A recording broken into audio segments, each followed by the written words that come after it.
Hello, everybody. This is Dr. Osborne. I got to tell you, I'm super excited about tonight. Really, the purpose of tonight's workshop is not just to share interesting information with you. Really, the objective of tonight is to transform you. And what I mean by that is at the end of this workshop, if you leave here and you say to yourself, oh my gosh, that was really great information, that was really interesting, but you don't change anything about how you behave, I got to tell you, I failed you, and I promise you I'm not going to let that happen. I want tonight to be transformational. In other words, you're going to change. You're going to change the way that you look at your body. You're going to change the way that your family looks at their bodies and their health. You're going to change your view of healthcare. And that's about revolutionizing you and your families. And if I do my job well here tonight, which I plan to do, I'm going to mobilize you. In other words, you're going to march and you're going to want to tell the world. You're going to want to tell the story. You're going to want to talk to people. Because during the workshop tonight, I promise you, you're going to start thinking of people and you're going to say, oh, man, I need to tell that person. I wish they were here listening. This person needs to hear that, and that person needs to hear that. So really, my goal tonight is really to equip you. So I just want to tell you a little bit about myself. We've been in practice in our office between Dr. Sherry and myself. We have over 50 years of combined experience. And what that does is that gives us perspective. We about 30% of our practice is pediatric, not because we're trying to fix broken children. We're trying to prevent having broken adults there. And I got to tell you this is that there is no more important time than now. This generation, this is the first generation of kids that really isn't expected to outlive their parents. And as much as we tend to let our kids eat junk food and not exercise and take lots of medications, we think that they can just get away with it. And the tendency for kids is that they're going to think that they're just going to burn off their calories because they exercise. They're not going to get too diseased or sick because they're kids. But the reality is there isn't any more important time than when we're growing up as kids to have nothing but the best. Everything that you feed them is eventually going to be an organ. Basics of nutrition show us that the foods that you consume turns into living flesh. So the Twinkie you eat becomes your eyeballs. What is that thing called? Oh darn it! I can't even remember it. It's the Lunchable. There you go. The Lunchable that you eat becomes your brain, and you give your kids French fries, and it becomes their heart or their liver or their kidneys. And so that basically what happens is everything that you develop throughout your youth is many times made up of Fruit Loops and Fruity Pebbles, candy and Wonder Bread and mac and cheese and McDonald's. And we say they're going to be fine, but they're not. See, I see this every day in my office when kids walk into with health problems that began 40 or 50 years ago. And this is really a developmental issue when chronic degenerative diseases take grip in adulthood. Yet things like cancer and heart disease and diabetes and Alzheimer's, they were just the result of what they ate or didn't eat or maintained throughout their entire lifetime. This right here is my family. And my family is the most important people to me.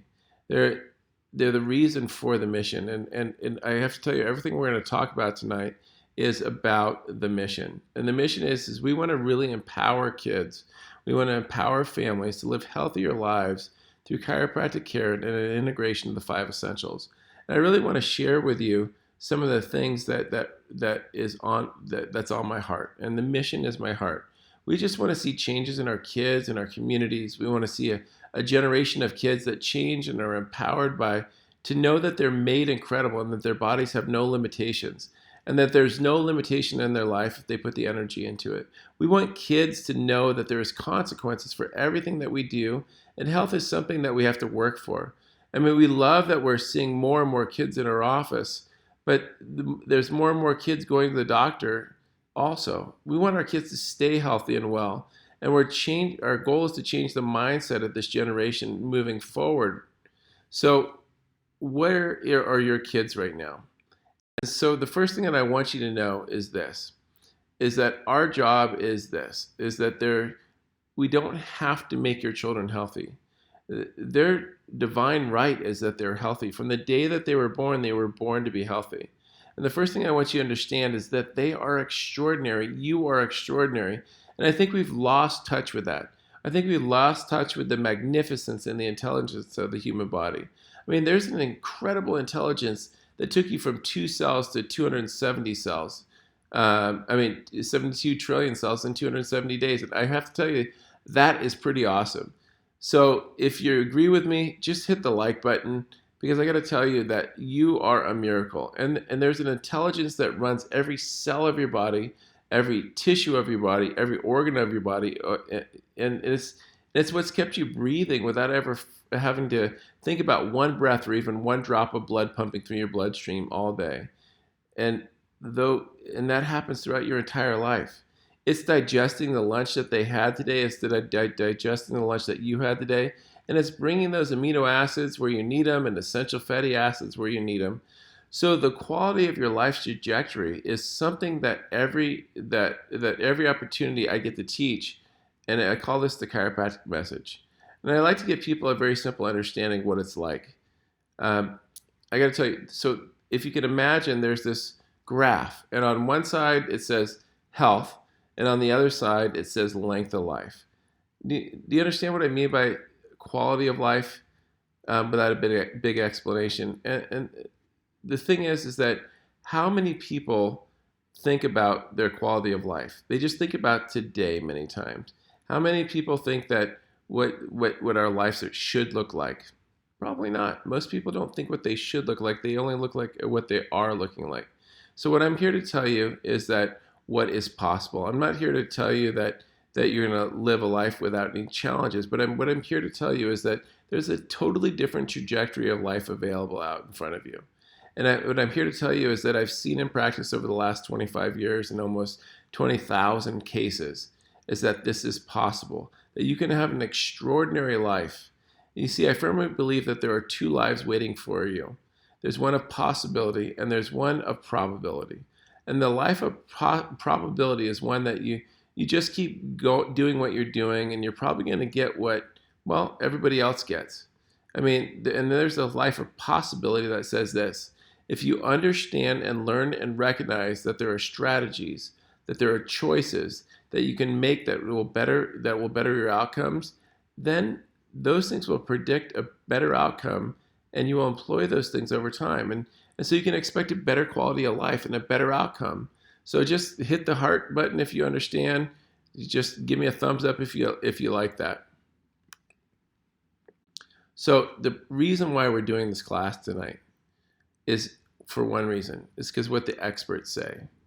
They say that it's about quality of life, because I'm making some assumptions here. I assume that we all want a quality of life. Am I right? We all want this. So if you take the greatest minds on the planet and the greatest journals and the greatest researchers, what do they say play into determining what the quality of life is like? What is it? That's what we're really going to discuss tonight. And why is it so absolutely critical that we touch upon that? Is that the information it's about outcomes.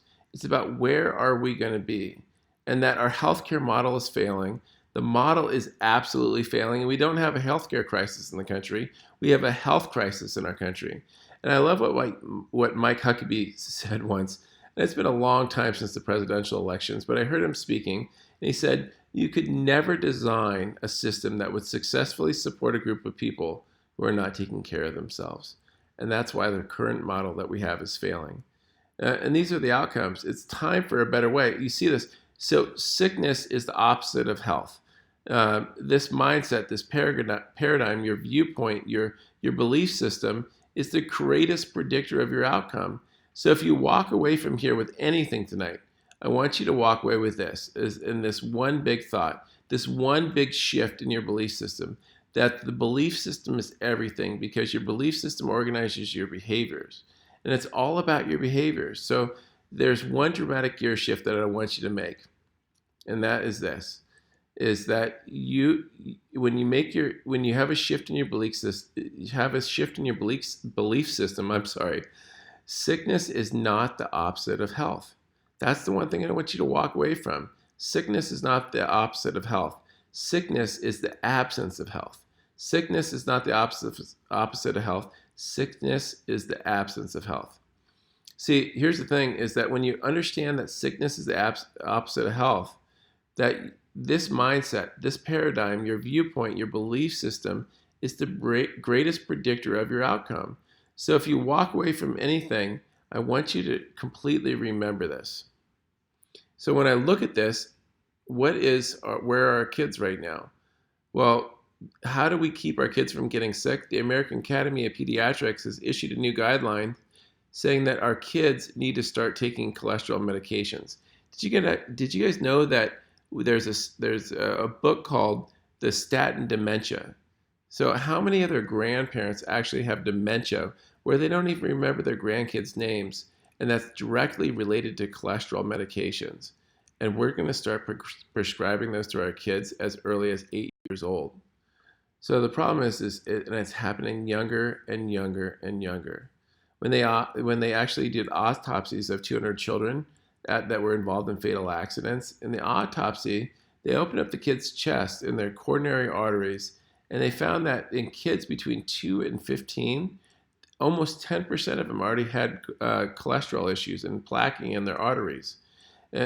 That's crazy. When they looked at the 16 and 20-year-olds, 35% had plaquing in their arteries, and by the early 20s, 70% had plaquing in their arteries. And this was done in the New England Journal of Medicine. And so it's not about them being overweight. They didn't have any problems. They can eat fried chicken fingers and macaroni and cheese for every meal. But this is a big deal because we're seeing damage when the kids are young. Think about that. When a child has 70% of children have plaquing in their arteries at 20, what happens when they're 40? Well, I'll tell you what happens where we're going with this. Right now, autism rates were in 2000 were 1 in 150, and now they're 1 in 68. That's not genes, people. That's our lifestyle. These cancer rates are from the 2010 census. They're going to be coming up by 2020, and imagine where these numbers are going to be. It's scary how many will have diagnosis with cancer, and it's scary how many don't take their health seriously. Right now, 2 in 5 people are going to be diagnosed with cancer, and 14 million people right now are living with cancer. Imagine what it's going to be like by 2040. So think about this. Between 2010 and 2020, we expect the number of new cancer cases in the United States to go up about 24%. More than 1 million cases a year, and about 21% in women. That means about 900,000 cases of cancer a year. That's going to actually eclipse heart disease. And the number of weight-related cancers is expected to go up 30 to 40% by 2020. Guess what? 2020 is next year. Most people think it's not going to be them. It's going to be them. But guess what? It's going to be them. And if they don't think it's going to be them, it will be them when they are hit with a serious problem. And guess what? People will do things at that point that they can survive. They're going to be scrambling for hope. They're going to be scrambling for answers. And I think the thing is that we have to realize that 75% of cancers are due to one thing, and that's environmental problems. And so I really want to push the point tonight that we never want to get to the point that we have to do something because we're in crisis. We want to be able to do things proactively to prevent going into crisis. So here's the big key. Healthy adults, they're just healthy kids. If you have a healthy child, then we're going to have healthy adults. And it's important that we set the tone as grandparents and parents and soon-to-be parents that unhealthy adults are equal to unhealthy children. So where are your kids going to be if they're unhealthy now? They're going to be unhealthy adults in the future. And I think the interesting thing is that children are great imitators. The habits of their parents are often duplicated by their children. I mean, we don't even know why we do some things, but for adults, it's hard to imagine how we got to where we are. So what we have to realize is that we have to change what we do as adults to be able to change our children. So if you have an unhealthy, overweight, high blood pressure, digestive problem, allergy, diabetes adult, then your children are set up to experience the same, if not worse. And what I think the big thing is I got to foreshadow what our future is going to look like for our grandkids. if we don't change, how different is their lives going to look? I want a different world for our children. I want a different world for our children to grow up. But the problem is the world that they're growing up in now is more toxic, more nutrient deficient, more interventions from birth, more time indoors, more technology. And we have to work harder to support their bodies. We have to do more than what we did growing up, more than what our parents did growing up. And if we want our children to have a better start than what we had, it's going to be uncomfortable for you to change initially. But the pain of change is only temporary. So, foreshadowing what our future looks like for you and your family if you don't change things, well, you're going to be able to, where are you going to be when they get married? Will you be around to see your grandkids? Will you be around to play with your grandkids even? So let's talk about genetics. And a lot of times we put so much emphasis on our genes. I think the big thing is that we have to take 100% responsibility for our life. Your genes are not your destiny or your future or your family's destiny. In fact, one of the studies I read said that 70 to 90% of disease is lifestyle and environmental. And that's powerful because we can change our genes, we can change the genes of our children. In fact, one of the genes will turn on or off by the lifestyles we live. See, in the 90s, researchers began to find harmful chemicals, stress, and nutrition that they found that they can permanently alter the genes which are turned on or expressed. These epigenetic changes are passed down, and they can cause disease in the future and in future generations. So if you're thinking about having children by making it, the most important thing is to make changes right now. You're going to have to change your family tree. See, what you're exposed to now and the choices that you're making now will actually affect your family tree and your future kids and your future grandkids. And guess what? Even your future great grandkids, because those children will be affected by the decisions that you make and the things that you're exposing your body to right now. Dr. Dean Ornish. He actually found that our lifestyle can turn on or off more than 500 genes just by making changes in the foods that we eat. So what that means is that we can't blame our genes. We have to take responsibility for our health and the health of our family and our family's lifestyle. So if you were told that you had genes for diabetes and you sit behind a desk and you eat mashed potatoes and you eat donuts, guess what? You're absolutely going to turn your genes on. If you know that you have it, then you need to move your body. You need to change your nutrition. You need to turn off the expression of the gene for yourself and your future generations. We want you to build a family tree of health. When your kids have kids, we want them to be stronger also. So let me kind of cover some of the newest studies that are coming out here. What we found is that how healthy you are right now is not based just on the decisions that you make. It's actually based on the decisions that your grandparents made.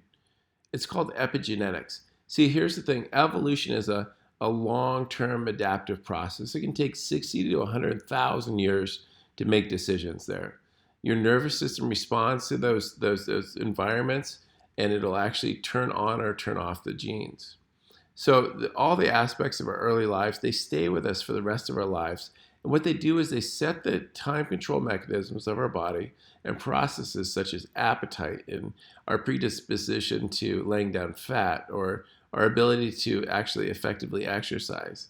And these are set early on, and they're affected by our mother's diet, their physical composition, and even the aspects of our father's lifestyle. And what that means is, dads, you're responsible too. And so the new focus on adolescent health and behavior is not only to help our young children, but it's to help them become parents so that they'll help the next generation there. So the strategy for right now is to make the changes now and to be able to change our nervous system. See, Hans Selye, the father of modern stress research, he found that it changed the lens of how we see health, that when our nervous system's under stress, it's going to change how we perceive our environment. And our environment is how we change our genes. And it literally changes our ancestral response there. So where does this start? I guess the first place that we really want to start is with our microbiome. And that's really a big word for our gut. And it's important to understand that the immune system actually develops in our gut. In fact, I always ask our patients that if you could do one single thing that would have a dramatic impact on the life and health of your family and your children, would you do it? And they always say yes. And the big reason is that we would do anything for our children.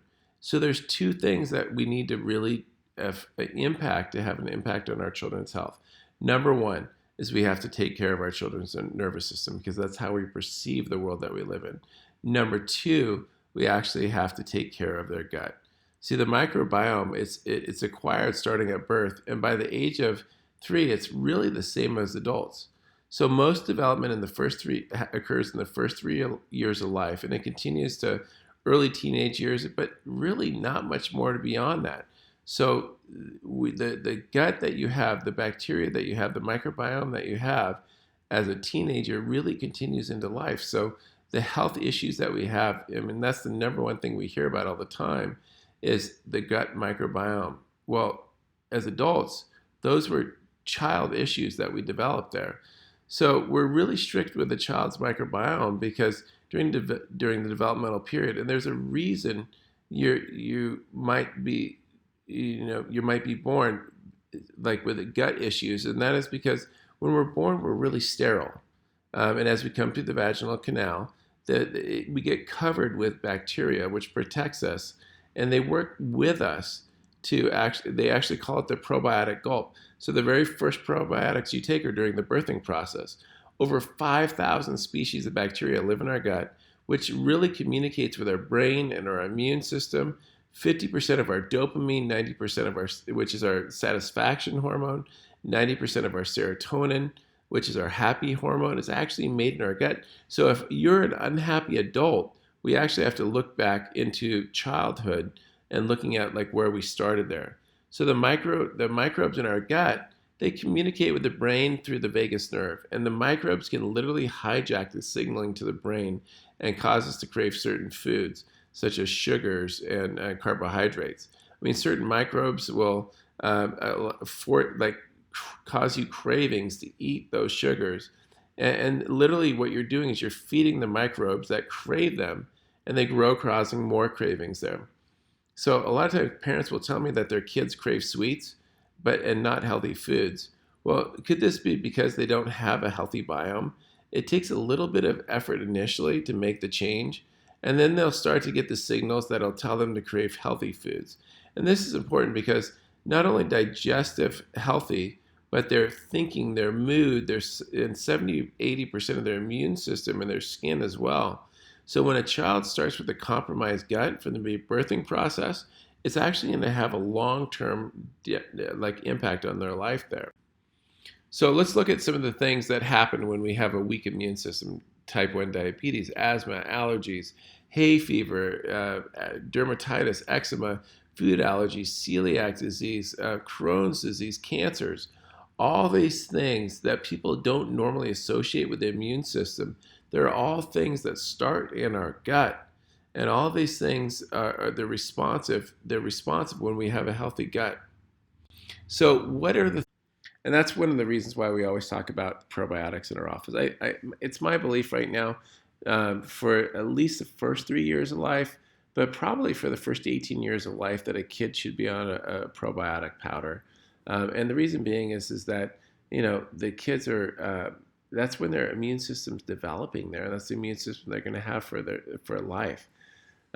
So all we got to do is correct the imbalance. Maintaining a strong immune system and digestive tract. It's one of your kids' most important things that you can do for their well-being. Their digestive system is dependent upon a delicate balance of beneficial gut flora. And we really need to change our nutrition, but supplements are needed to correct where there's a deficiency. And supplements allow us to get out of crisis. And we don't need to rely on supplements, but the problem is we live in a world where we actually need to supplement for those deficiencies. We don't take supplements to make up for bad nutrition. It doesn't mean that you get to actually feed your kids extra sugar and then give them supplements there. It just means that they're trying to fix a problem.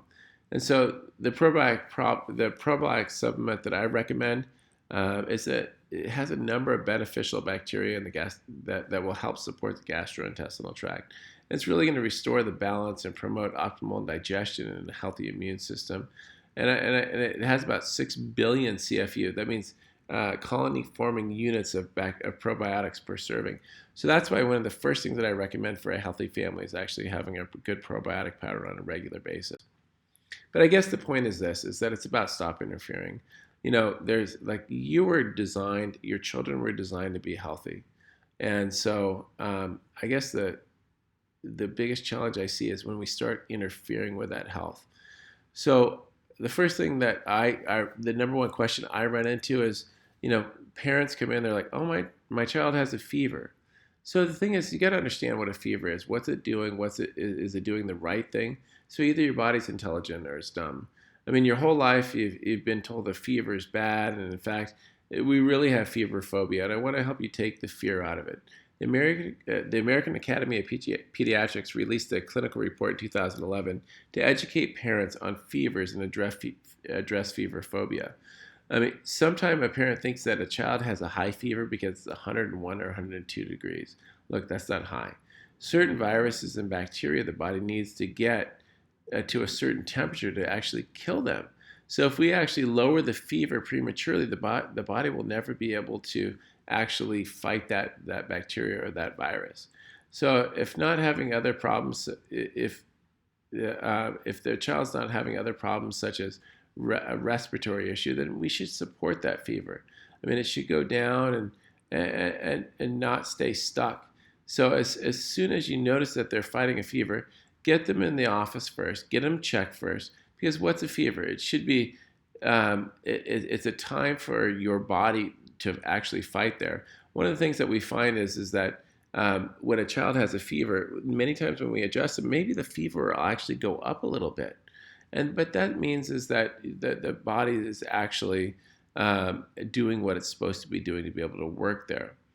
So on a second note, a lot of times we'll try to make the child happy. We'll try to give them sugars and things along those lines. One of the things that we found about sugar is studies show that sugar will actually reduce the ability of the immune system to function by approximately 8 hours after we give it to them. So you give them otter pops, we give them all the like the juices to be able to hydrate them there, and all we're doing is actually making the problem worse. So really, I just really want to encourage you to focus on a child's well-being, to know if it's an emergency, but really they're just going to be tired, and that's like, think about last time you were sick. You were tired. You just didn't want to deal with somebody. But you got to know if the child is either being silly or they're not responding. Are their eyes rolling back? Or are they extremely lethargic? If that's the case, then that's a medical emergency. But really, I want you to keep them hydrated with just water. I mean, don't wake a sleeping child to constantly administer fever-reducing medication. And if you have any question, always give me a call, and I'll be more than happy to on my cell phone at any time of the day. But I just want you to leave you with this: the bacteria double every 20 minutes in your body. So your immune system, if it's suppressed for 5 hours to 8 hours after consuming sugar, guess what's happening to the amount of bacteria in the body? And the body has an army that will attack the invader. But when you shut it down by feeding your kids sugar, well, guess what? It's like an army without any ammunition. The fever is part of a normal, healthy response. And in a healthy immune response, the fever comes on right away, and it's usually gone in a day. I mean, that's normal. That's what's supposed to happen. But when we do sugar, when we suppress the immune system with our acetaminophen or Tylenol, the body has to call in additional forces from the outside, and the fever is going to last longer. There was a study done by Loma Linda University, and they found that white blood cells are 40% less effective at killing germs when consuming 100 grams of sugar. Think about that. We don't have to react. We actually, many times, unfortunately, we react, and that causes more of a problem there. So let's stop interfering. So I just wanted to throw this in here, and just for you to understand what the body's normal response would be. So when a child is trying to fight an infection, there's something called leukotaxis, which is an increase in the temperature. And what they find for as the temperature increases, there's an increased speed of white blood cells. There's increased mucus production to wall off the invaders. And the immune system will then be able to kill the invaders and eliminate the dead. The way that it eliminates the dead invaders is through diarrhea and coughing and sneezing. And so our goal at this time is not to try to suppress the symptoms, but to really restore and rebuild the body there.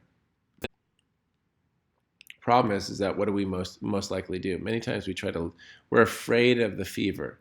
The top picture that you see there is something called Stevens-Johnson syndrome, and there's about 13,000 cases a year where when a child actually takes an ibuprofen or acetaminophen, it literally causes third-degree burns. And I actually had a patient in my office that had low back pain. She was 18 years old, and she took ibuprofen, and it literally caused third-degree burns all over her whole body. But you don't hear enough about that.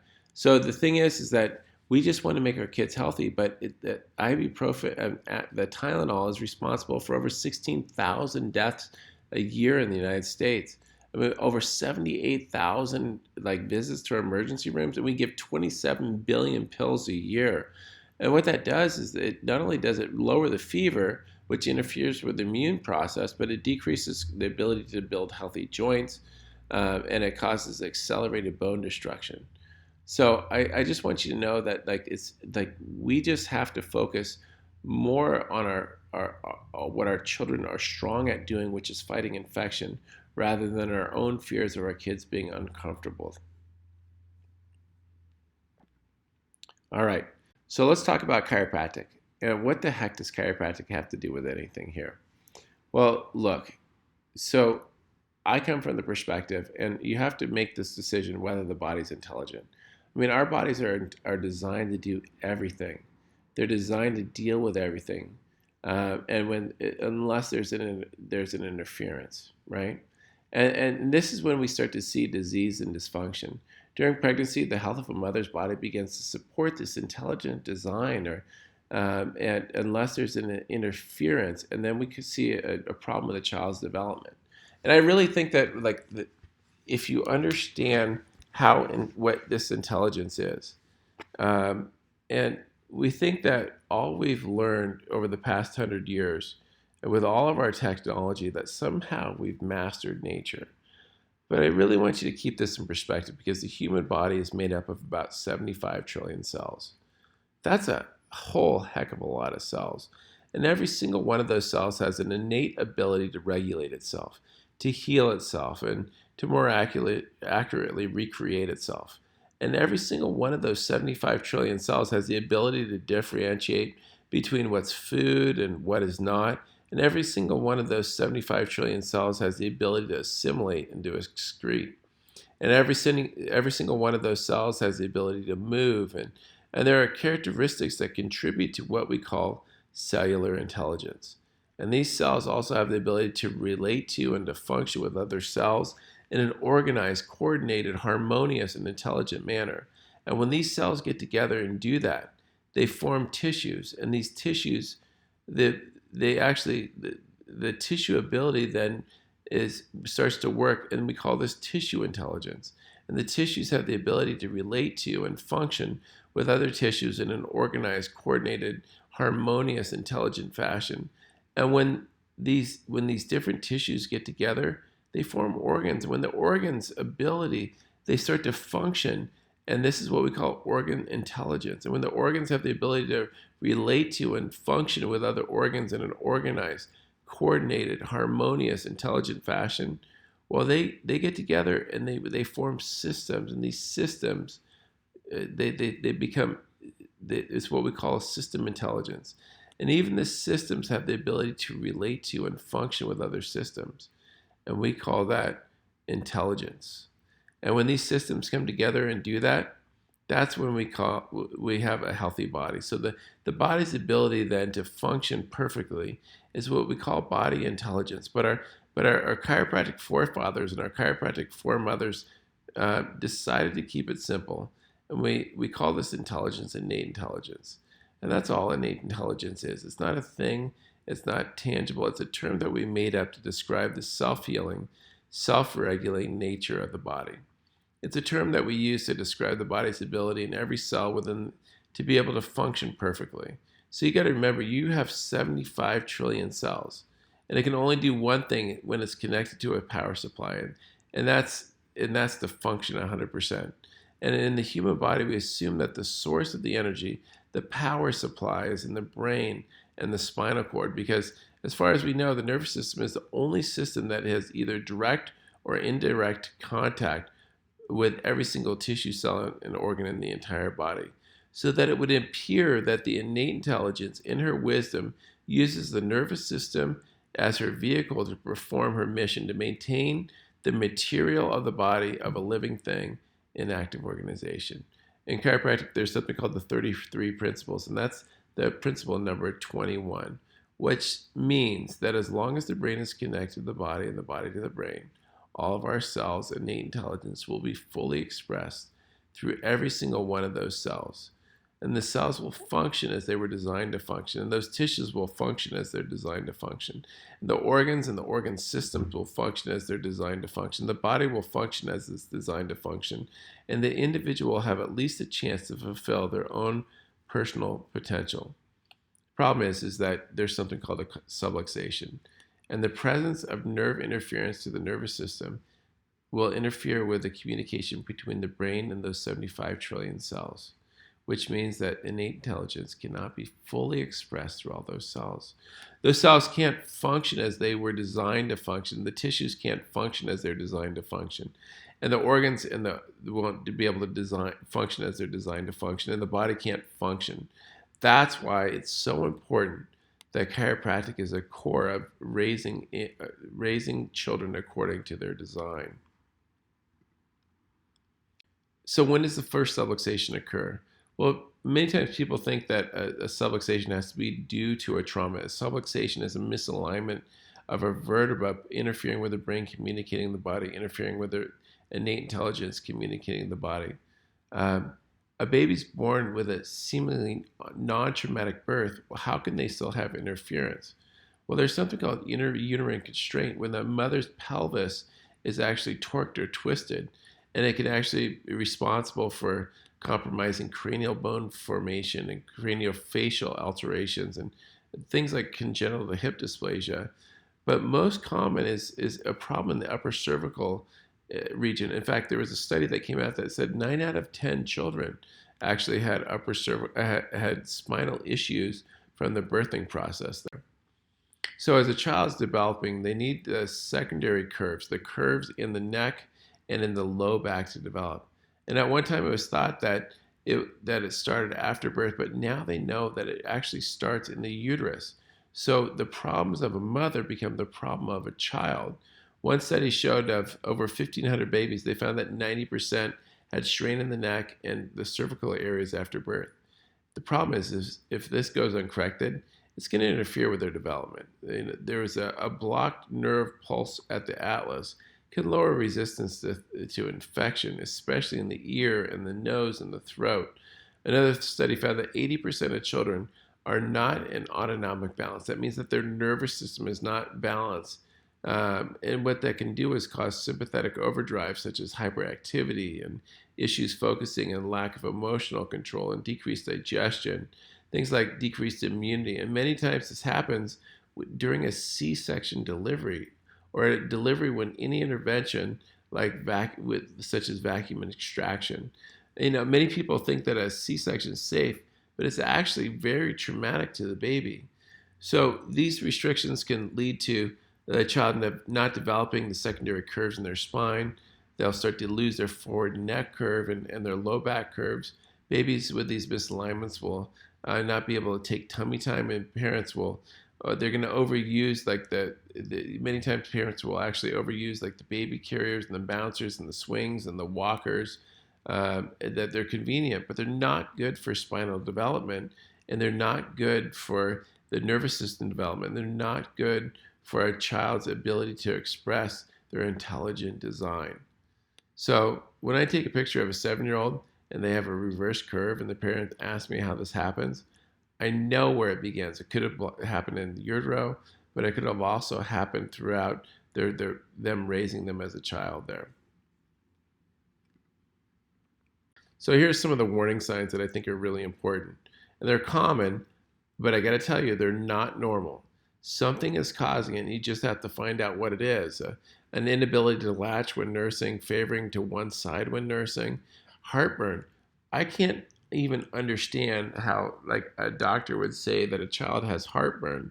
Doesn't he want to find out the truth, and instead of giving him a purple pill or something for the stomach acid there? Constipation or excessive gas, sleep issues. A lot of times people think that a child not sleeping is an issue of being a child, but it really is an issue of stress to the nervous system. Things like respiratory stress and recurrent ear infections. Those are all nervous signs of nervous system interference there. So I just want you to know that the body can adapt. The body's intelligent. The body has a design, and if we don't use it the way it was designed, it literally is going to break down. So eating right, exercise, and detoxing, these are all important. But the most important, we need to make sure there is no interference with the nervous system so the body can actually function and heal. So why can one child receive 49 doses of a vaccine, of 14 vaccines, and seemingly have no reaction, yet another has reaction after only one vaccine? The reason is that they can't adapt. Why can one kid eat at McDonald's and eat sugar and rarely be sick, yet another eats gluten-free, organic, raw, and yet it's ridden with allergies, asthma, eczema? The reason being is they can't adapt. So this is like one of the saddest cases that I have, but it was two twin brothers. Both received the same medical care. Both were the same parents. They had the same genes. They had the same doctor. They had the same food. They had the same everything. They slept in the same room. The only difference is that one of them on the left, Connor, who's neurotypically healthy, this is his initial x-ray. You see the curve in his neck. And then Chase on the right regressed into autism. Why did one kid get become autistic even though he had the same genes and the other one didn't? There's only one reason, is that one could adapt and one couldn't. So regardless of symptoms, diagnosis, and history, what is the one system that needs the thorough, specific, and scientific evaluation on a regular basis in every single person and every single child? It is the spine and it is the nervous system if we want to keep our kids healthy. So this is one of my favorite families right here. They're actually having another one. That's little Lorenzo right there.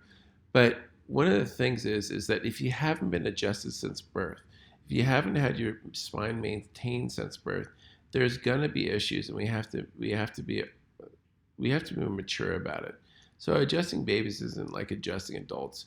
There was a study in the Journal of Pediatrics that said there's a lot of children actually getting care in the United States. They actually estimate that about 30 million pediatric visits occur in the United States. So it's really common, and the reason being is that it's safe. We don't prescribe drugs to kids, and it's only focused on restoring health, but most importantly, working on prevention. So it's about helping those kids, the families, learning to take responsibility for their life when they're young. And this sets the standard for the rest of their lives.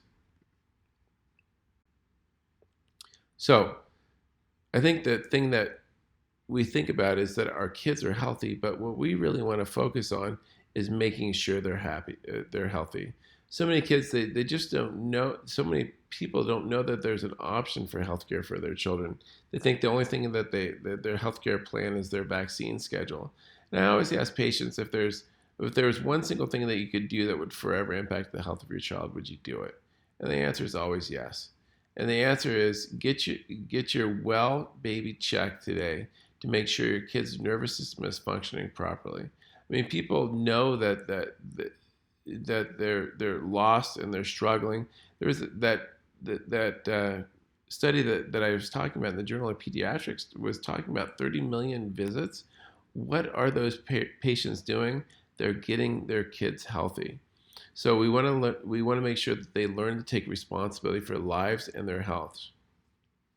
So the first step that I really want to talk about is really minimizing toxins. And the problem is that toxins are seen as a silent killer. So the problem is that you don't see them, but we have 4 billion prescriptions ingested in the United States every year. That's the number one toxin that most people are exposed to. We have chemicals in our food.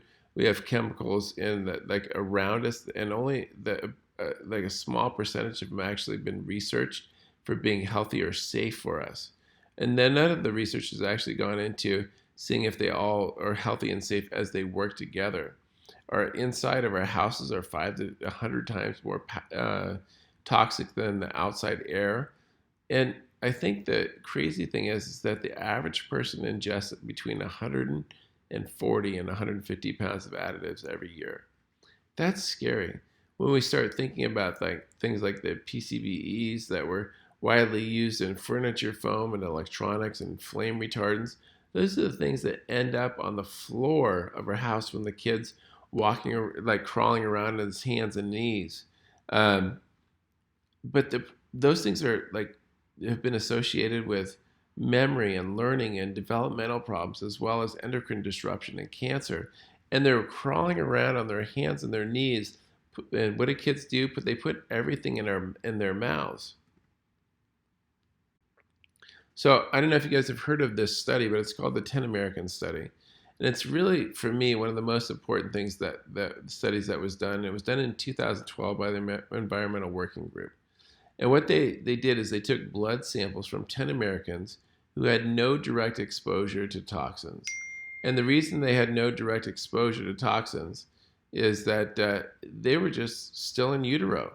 But what they found was they had 287 chemicals that were found in the umbilical cord blood going into the baby, on average 200 per baby. 28 waste products, 47 consumer products like Teflon and Scotchgard and flame retardants. They found that there was 212 industrial chemicals and pesticides, and even some of them were banned over 30 years ago. And this is extremely dangerous because a baby in utero has no blood-brain barrier. So the toxins could get right into their brain, and the babies are the most vulnerable to toxins during the 9 months of in their development. So what's interesting is 134 of these chemicals were found to cause birth defects. 154 were hormone disruptors. 186 caused infertility, and there was 130 that were immunotoxic, and 158 that were neurotoxins like lead and PCB and mercury and DDT. Neurotoxins mean that it's toxic to the brain. And this is before we're even born. And that's why we talked about probiotics, but I also recommend that kids detox on a regular basis. We think that they're fine, but it's the bioaccumulation of a lifetime. We can't avoid exposure to toxins altogether. It's literally impossible in the world that man's created. We need to work harder to really minimize the ongoing exposure with things we can't control. So for things we can't control, we need to remove the interference in these toxins, and you're going to find that in the Align Your Health book. That's a really great place to start. But we also have an we need to avoid ongoing exposure and detox as a family at least twice a year. That's the absolute minimum. If you're not detoxing twice a year, you're losing the battle. I say the minimum really should be about once every quarter. But ideally, you should be detoxing on a regular basis because your kids are exposed to toxins on a regular basis. So combine your kid's favorite beverage. You can put the powder in your kid's favorite beverage. It's a gentle, safe detox. It breaks down the two major organs of elimination, the digestive tract and the liver. It has a lot of fiber in it, and apple pectin. It's combined with probiotics and really promotes regular bowel movements. It alleviates constipation, and it reduces inflammation. Really, I think this is a very safe and economical, but more like conscientious a way to be able to protect your kids moving in the future. So I'm going to talk about nutrition, and this is one of those areas that's kind of a hot button because a lot of times parents tell me their kids need to eat. Well, the problem is the amount of nutrients in our food has been declining over the years. A study, they found that there was 12 different, when they studied 12 different vegetables in 1975, and they compared them to 1997, they found that the average calcium levels had dropped 27%, and the iron levels had dropped 37%, and the vitamin A levels had dropped 21%. And what that means to you is this, is that, we're trying to keep our kids healthy. We think that we're doing a pretty darn good job. But if you go back a decade or like a generation, they're already deficient as compared to what our parents or their grandparents did.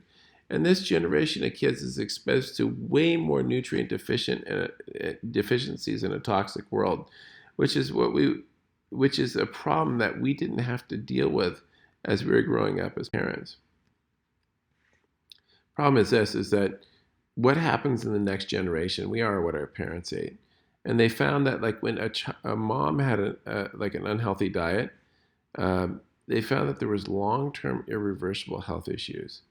And even when the child's diet changed, it was still affected how they metabolized food. And it really had a long-term health impact there. So sperm and an egg comes together. This is where it begins. So what does the average American early life look like? It's the medical life from birth that birth is the disease process. Birth is a natural process, not a medical procedure. But the problem is that the food the mom eats sets up problems in childhood or turn off our genes. One thing that I'm always going to talk about in every single class that I talk about is going to be vitamin D and how it interacts with our DNA. See, vitamin D is a receptor. It's a protein. It's not even really a vitamin. And it attaches itself to our DNA. So for approximately 10% of our DNA to work, we actually have to have vitamin D. So when we slather on all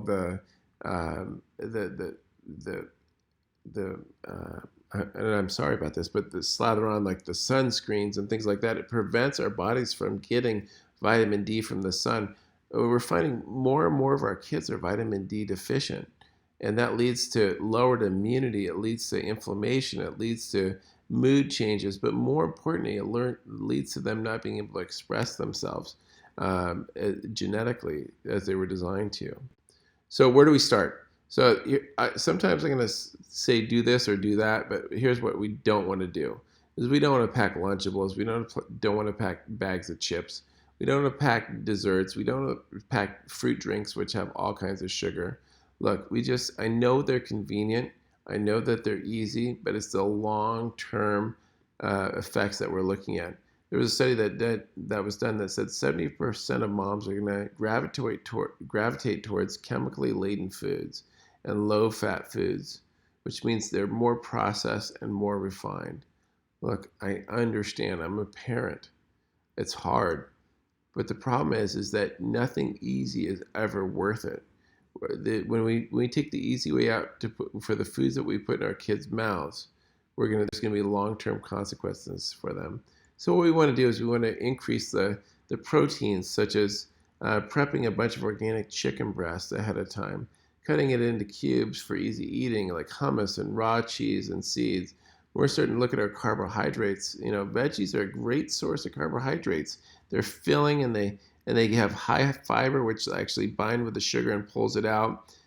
They can dip them into the hummus, and they can find a healthy dipping sauce that they would like.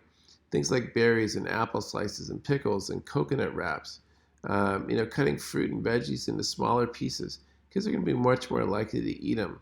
Things like good fats, sliced olives, hard-boiled eggs, sprouted seeds, avocado. They're all going to help with long-term energy. And that's really what we eat our food for, is energy. But most important, I would say, is water. A lot of times we feel like we have to give our kids something to drink. The only thing that's free-flowing throughout this whole world is actually water. So I would really encourage your kids to learn, to love, to embrace water. The reason why we do this is that it really comes down to 98% of the atoms in your body aren't going to be here from a year from now. But what are the next 98% of the atoms that come in? And those atoms come primarily from food. So it's absolutely true, you are what you eat. I mean, think about what an amazing opportunity this is. If you mess up your health over the years, you can start all over again and you can have a new body in 90 days. See, when you eat, you're either enriching your life or you're damaging it. And you're enriching your kids' lives or you're damaging it. And I think a lot of us rationalize that living unwell may shave a year or two off for our lives, but that's not big of a deal. Really, the reality is how you manage your beliefs and your stresses and what you eat, and it can make the difference of 5, 10, or even 20 years in yours and your children's lifespan. That's the difference between being able to see your grandkids and not see your grandkids. And that's the difference of, like, if the average person lives to 80 years old, that's an extra 20% of life that your child can have just through a little bit of effort, just through a little bit of discipline, just through a little bit of direction and education there. So here's what I want you to remember is what we eat is how we feel. Your kids feel happy, they feel sad, probably look at what you're eating. How we feel, though, affects how we think. Think about that. How we feel impacts how we think, and that comes from the foods that we eat.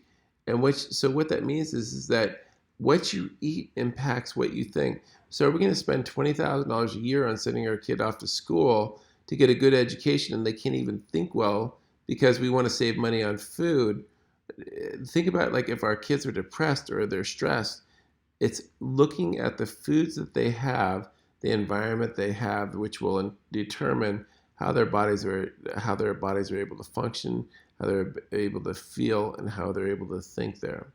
So here's the first step that I want to talk to you about, tips before you shop. Plan and save. And make a meal plan. That's a big key, is making a meal plan and a shopping list.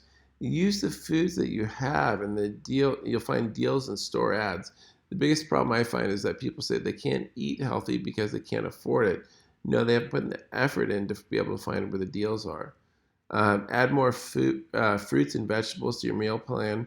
Literally, we want to encourage our kids to fill half their plates with fruits and vegetables. And you can get over they need to get between 5 and 9 servings of fruits and vegetables a day. And you can get that for about the cost of a bus ride in some cities. Adding beans and lentils to the meal plan. We want to do this to be able to get actually more energy. You can get that, if they can do that for instead of meat, protein costs a lot less money that way. And I would rather have you do that than actually giving bad quality meat, because you can't undo the impact of bad quality meat. And that means I want you to skip processed foods like frozen pizzas and cookies and sodas. I mean, they always cost more. Healthy food doesn't. Canned foods are sometimes convenient, but when you eat them, there's a lot of things like BPAs, like plastics, and things like xenoestrogens in there. And so what we really want to do is, by eating fresh, we can reduce our chronic exposure to toxic chemicals. So some of the tips at home: cook and freeze large batches. So, like, even in the Align Your Health book, we have recipes there. Make double the recipe and save it. And you can save money by cooking at home and eating out less. Store food properly, and you also throw away less there. So making sure that you're cooking and saving it in glass containers there. Grow your own vegetables. You don't need a backyard, just some containers and a sunny window. It's great for interacting with the kids. They'll actually feel part of it. Community gardens are also many times they're out there for free. So really, cook, freeze, and grow. That's really the keys that I want you to remember.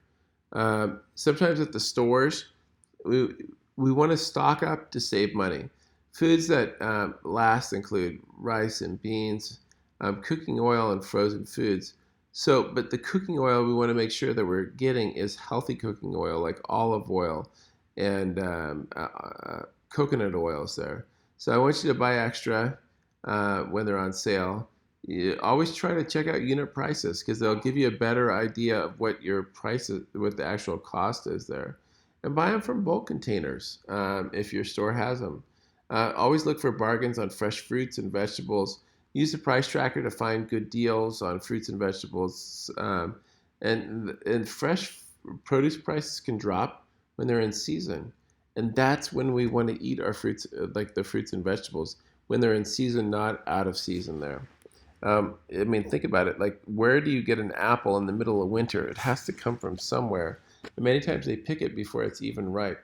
Always compare labels. Healthier food usually has less saturated fat, less trans fat, less sodium, and less sugar.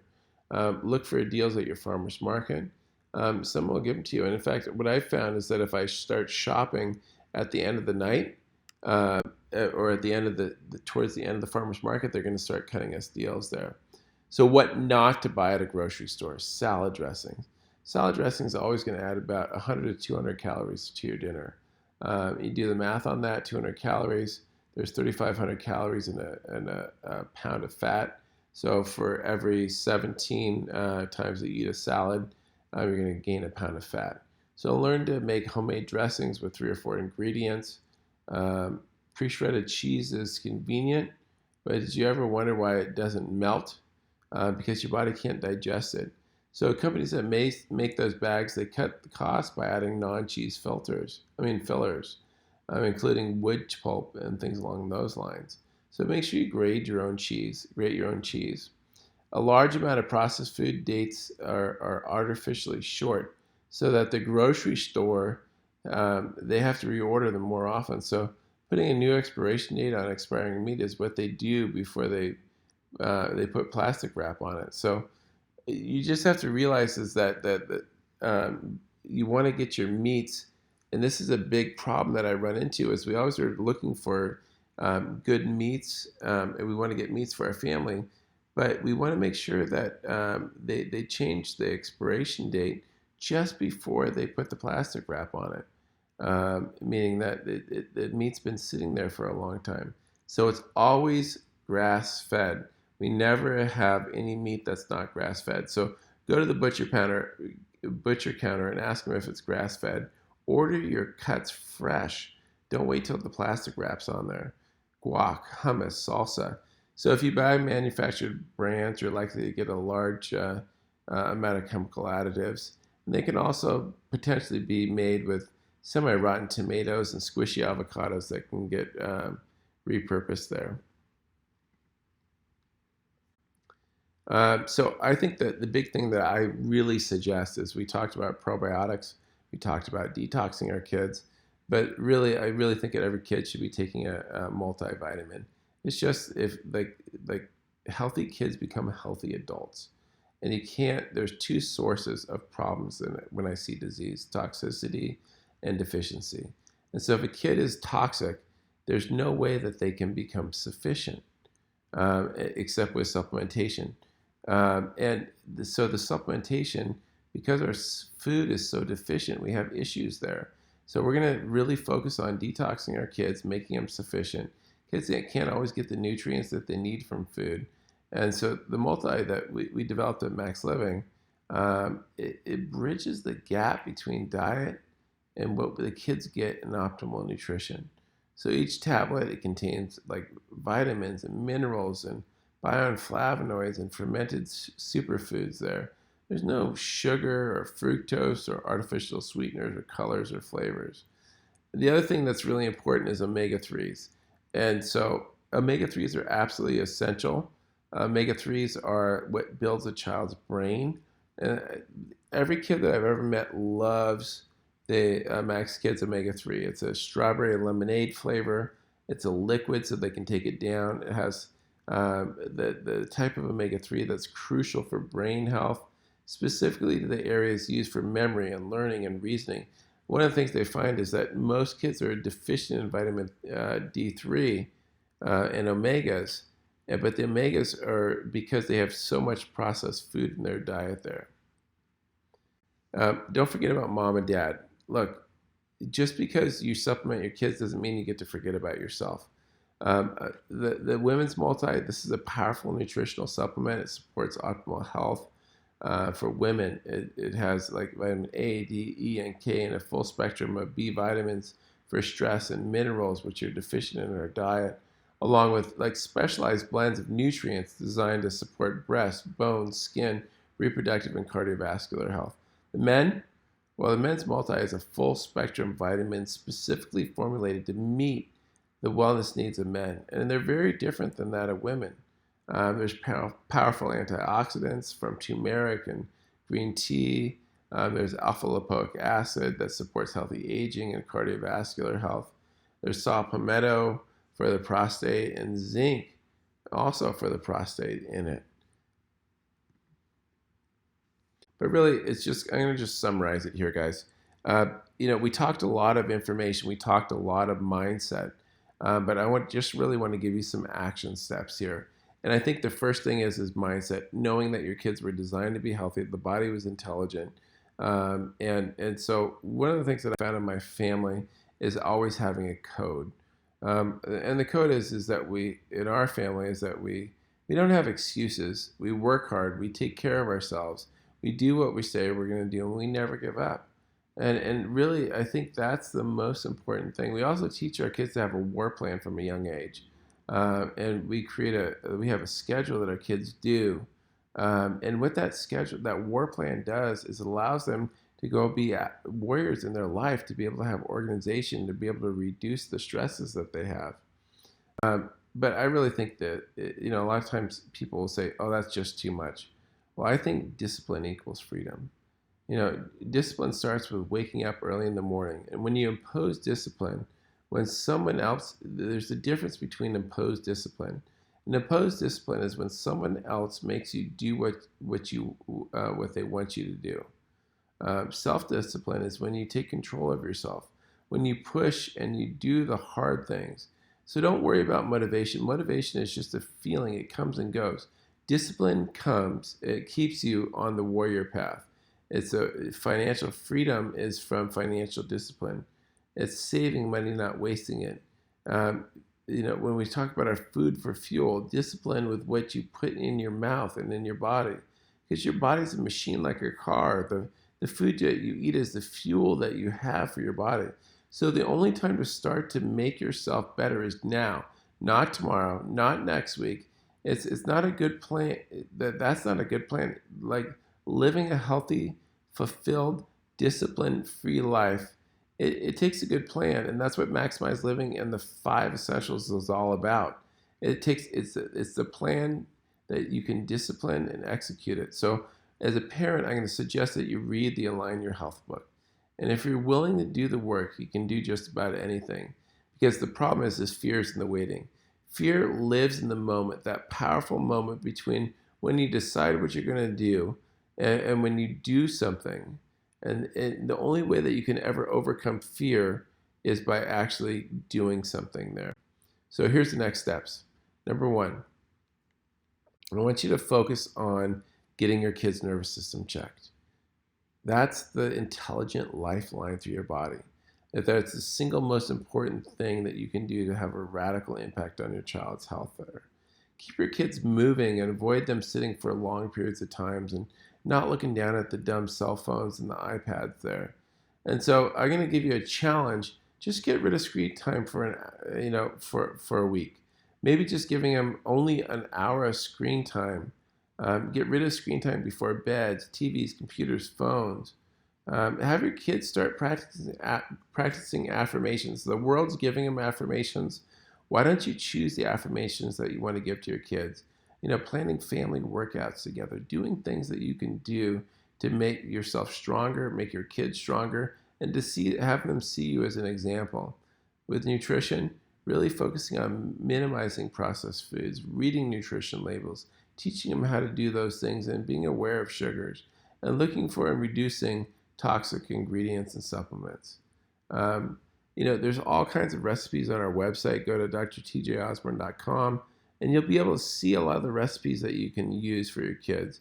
But really, I just want you to remember that the first thing is that the more engaged you are, you have to understand that this is a learning process. Get your kids' nervous systems checked. But the first thing is we got to realize that there's a problem. Our kids are sick. We got to commit to change, knowing that we want more for our kids than they currently have or what their potential says. We got to formulate an action plan, a plan of action for them to be healthy. We got to execute that plan, and that's when we see the results. So when you choose to take care of your health, you're taking care of your family's health. you do a disservice to everything and everyone that you're, and that's really our goal, is to reach everyone with a unique message to the world. Everything that you do has a ripple effect that goes from you to the world, and it impacts everyone around you and beyond. So if you believe that you're here on this planet to give your greatest gift to the world, then you're going to then you know that you have a choice to live your life's purpose or not. And it all starts with the inner world of your own body and your own health. Guys, I just want to thank you for spending the time that you did with us tonight. I think there's hopefully we we set in place transformation. We have our next event that's coming up. It's going to be our our core chiropractic workshop. We're going to dive deep into the principles of health and healing. We're going to dive deep into helping you understand how brilliant and powerful your body is. I want you to fully engage in the process. We have our Better Results Faster workshop. We have our recipe night coming up with our chili cook-off. I want to encourage you to bring you and your family to those things. But most important, I just want to thank you so much for the opportunity to be able to share the information that I shared tonight. And I pray as I go to bed tonight that it leads to transformation. Have a blessed evening. Dr. Osborne, if you have any questions, www.drtjosborne.com. My email is doc@drtjosborne.com. Blessings. This is the study that I talked about, Dr. Ornish. And what they really found is they looked at 23,000 genes, and they found that you could literally turn off 453 genes, and those genes had an impact on health just by making small changes in a diet, such as like eating things such as vegetables and exercising moderately. Not like surging, but things such as walking for half an hour a day. So with very minimal effort, we can actually turn on things that are really destroying our gut microbiome. I would say the first thing is C-sections. A vast majority of children born today are born by C-section. They actually miss that first probiotic gulp. And it's an intervention process, meaning that it intervenes in the normal healthy process of being born. So a lot of times we also have these kids with positive strep tests, and the moms that have positive strep tests, and they give them antibiotics right at birth, which means that the child is compromised from birth. So that I just want you to remember that a mother's use of antibiotics destroys her microbiome, which is passed down to the baby. And then we end up having, the kid keeps on getting sick, we give more antibiotics to the kid. And I think that we also find antibiotics in the foods that we eat, the hand sanitizers, and the antiseptics that we have. We also look at things like the foods that damage the gut microbiome, like sugar. I mean, when we're taking we can take all kinds of probiotics for our gut, but if you create a climate in your gut that creates more bad gut bacteria, like such as by eating sugar, those are the things that will actually cause the bad gut bacteria to grow. And so we don't want to set up an environment that they love. Other things that can damage the environment of the microbiome are things like pesticides, which we're all exposed to, hormones in our food, fast food, packaged food, hydrogenated oils such as corn oil or soybean oil or canola oil, and artificial sweeteners. As you can see, it's virtually impossible in this world that we live in to have a healthy gut. So we have to work that much harder. Incredibly, even formulas have been shown to increase intestinal permeability, leaky gut, and things like rice cereals induced when when we're young. Children don't even have enzymes that are available to break them down. So what they do is they start to create an inflammation with the gut around six months. Other things that will support our kids, though, well, the first thing is probiotics, homemade yogurts, and goat's milk yogurts, coconut milk yogurts, kombucha tea, or things like pickles and sauerkraut and kimchi and cultured foods. So when you start introducing kids to foods, introduce them to fruits, and we're introducing them to fruits and sugar-based foods, they're going to be more likely to gravitate towards them later in life. So if you start them off with good cultured foods, they're going to be more likely to want to eat healthier, and that'll give them a better start at life there in building their gut microbiome and actually building their immune system.